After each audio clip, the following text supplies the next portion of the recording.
my god, oh my god, oh my god, oh my god, oh my god, oh my god, Shawik! Now that is a big boner.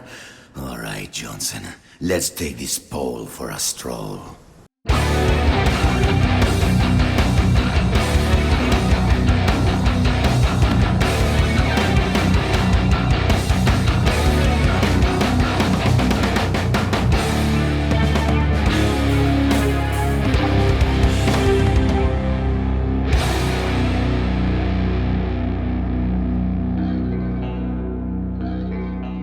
One of the silver linings of the current gaming trend of remakes and remasters is a chance to play a game that you may have missed the first time around.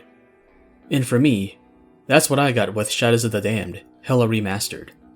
I never got a chance to play the original release, and I half remember the troubled development history of the game, so I came into this without a clue on what to expect, besides knowing that it was a collaboration between Suda51, Shinji Mikami, and Akira Yamaoka. It's like when Soundgarden and Rage Against the Machine members formed Audioslave, but instead of Like a Stone, we get the Johnson rap. Demon keeps dreaming of a demon town. Motherfucker, bitch, fuck, shit went down.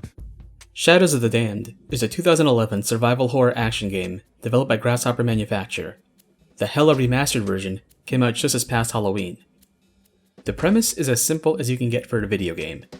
You play as Garcia Hotspur, demon hunter extraordinaire, an amateur Benicio del Toro lookalike. Alright.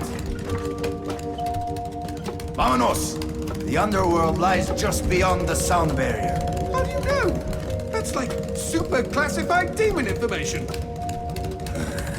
Not according to the internet. Fleming, the king of demons, pays a visit to Garcia's home and takes his girlfriend Paula to the underworld, and Garcia follows suit. With his trusty ex-demon companion Johnson, Garcia vows to defeat Fleming and rescue Paula from his clutches. Because I've never played the original, I can't do my usual thing where I compare versions to see how well the remaster holds up, but from what I can tell, it looks like it was made in Unreal Engine 3, so I think it's a decent port job, although the video does tend to desync with the audio and subtitles from time to time. Out of my way! This one's mine. The one I loved was taken away by this fiend. I don't know why she died, but that question no longer concerns me. All I want now is to have her back. I remember the marketing for the game really playing up the collaboration between Suda and Mikami, but funny enough, neither of them were listed as the actual game director in the credits. Despite that, I can still see their fingerprints all over this game. I do love a party. Maybe we could play Pong. Or do shots!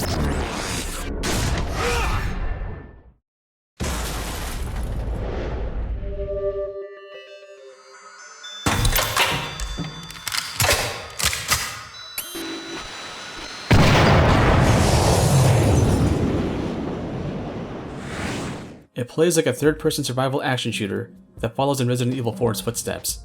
There's a Mikami influence, but it has that irreverent punk rock aesthetic that's been characteristic in Suda's works. Fleming likes opera. What? You thought he'd be the emo type? More pour dicaf. What does that mean? Must be a joke from the designers. The who?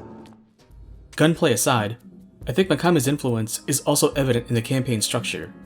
The game takes place across 5 acts, and each act contains a handful of chapters. You can see the same structure in Resident Evil 4 and Vanquish. Between each chapter, you'll see a paper doll version of Garcia progressing across a world map, similar to how Jean would go through different zones in God Hand. I'm not as familiar with Suda's style, but I can still see the occasional thing that makes me think that was his input. The levels are mostly linear, and the arenas are pretty tight compared to other Mikami games. If you've ever played through a stage in God Hand, you can get an idea for the average size of the play area. It works for the game, as it's effectively RE4 Classic with faster pacing. Johnson can turn into 3 different types of guns that you select from the D-pad. As you beat bosses, you get upgrades for each of your guns that give them additional functionality. In their base forms, the pistol and shotgun are amazing, but the machine gun's final upgrade is handy for late game, as you can paint multiple targets and watch the teeth fly towards those targets automatically. Yeah, I said teeth. The guns either fire bones, skulls, or teeth. It's a demon gun. makes about as much sense as shooting goat heads to light up dark spots or feeding strawberries, eyeballs, and brains to door knockers in this game. These human hearts let you withstand the darkness longer. I'm not even going to ask how that makes sense. Besides our alt fires, you can also use a light shot on an enemy to stun them momentarily. If you approach a stunned enemy, you can finish them off by pressing the action button. And just like in RE4, you can shoot off limbs to make enemies less threatening, and you even get a down attack on crawling enemies. You can also swat an enemy with Johnson to stun them or break their shield. If you charge up the attack, they'll do a 360 spin and kill a basic enemy. You can't kill multiple enemies with the same swing though, so that kinda sucks. If an enemy is behind you, you have a chance to counter their attack by pressing the melee button when the prompt shows. You can dodge roll to avoid enemy attacks, and pressing the dodge button while standing still will cause Garcia to do a 180-degree quick turn. Killing enemies rewards you with money you can spend at vending machines to get liquor to restore your health. Hold down the heal button and press the corresponding D-pad direction to select which type of liquor you want to drink. You can also press quick heal to quaff a bottle you've selected before to save time. You can find or purchase upgrade items to increase your weapon stats, as well as to increase Garcia's health or reduce the time it takes to charge up his melee attack. The combat is fun and fast-paced, but there is a learning curve. Early on, I kept landing instant kill headshots and I didn't know what triggered them. It turns out, you can't have hurt the enemies before landing the headshot or the zoom in effect won't trigger. My endgame strat was to stun enemies with a light shot, and then do a follow-up attack. The pistol's alt fire is handy for range enemies who are out of your reach, as you can stun them with a light shot, set up the remote bomb, and then detonate it before they can recover. What makes Shadow's gameplay both interesting and frustrating are the various set pieces you encounter. Early on, you learn about dark zones that can envelop the area and sap your health. You have some time to move about before it takes effect, but you can allay it by either picking up human hearts or drinking liquor to power through it until you reach a safe spot. Shooting certain light sources with the light shot will dispel the darkness, but then you also have to contend with locks that can only be destroyed while in the darkness, so you have to be mindful about when and where you want to land those shots. The dark zones will also envelop enemies with a shield that shrugs off bullets until you either shoot the enemy with a light shot or bop them with Johnson. I spent way too long in an early spot because I kept getting wombo comboed between the melee enemies swarming me and the one enemy that kept blowing out the lights. Garcia, is that you? You came to save me? Angel? Look out, G! It's a trap!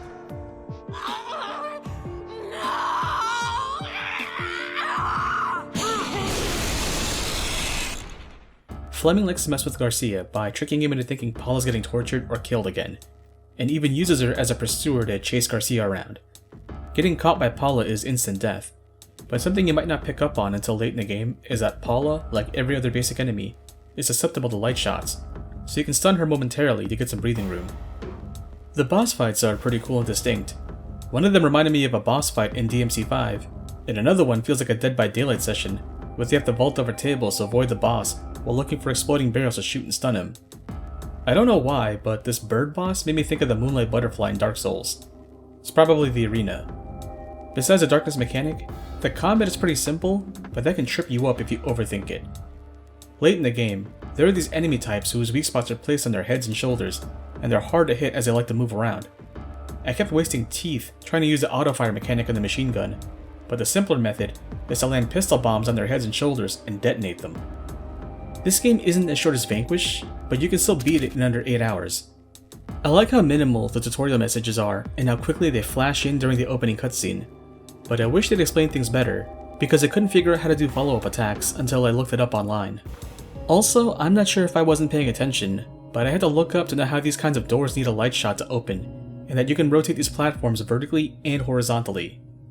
But the biggest thing that holds the game back for me from an instant recommend is that it's not very consistent when it comes to reading your inputs. Swapping between guns is a slight delay, and it feels like you need to stop in place before the game recognizes the input. And although the reload animations for the guns are fast and flashy, doing any animation while reloading will interrupt the process, so you have to make sure your guns are full before dodge rolling on reflex.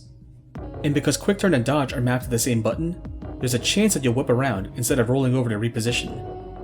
This is also a problem whenever you want to interact with anything, as the action button shares real estate with reload, so I've ended up reloading my gun and then interacting with whatever I wanted to use.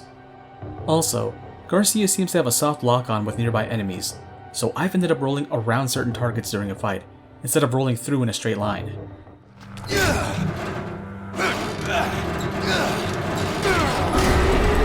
Cover!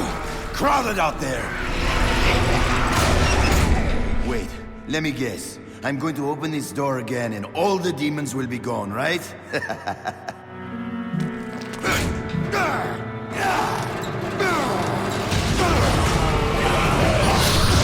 It was a nice thought, G. The other major point of contention for Shadows is that the plot isn't that compelling. I said before that the game had trouble development, and even if Grasshopper did their best to spin straw in the gold, seeing Fleming yank Garcia's chain all the time gets old after a while. Out of context, it sounds really messed up to admit, but I ended up getting desensitized to all the violence and exploitation that was happening to Paula, and I feel like the game was doing this intentionally. I'm not clutching pearls over the imagery, but it's quite a shock to the system to see this kind of game dropped in the current landscape. There's some backstory that's implied throughout the game, and I wish the team had more time to flesh it out, as it's mostly hinted at, but never actually spelled out by anyone. After clearing the game, I went right back into it with New Game Plus, and it's more fun once you understand the level design and the objectives for each stage.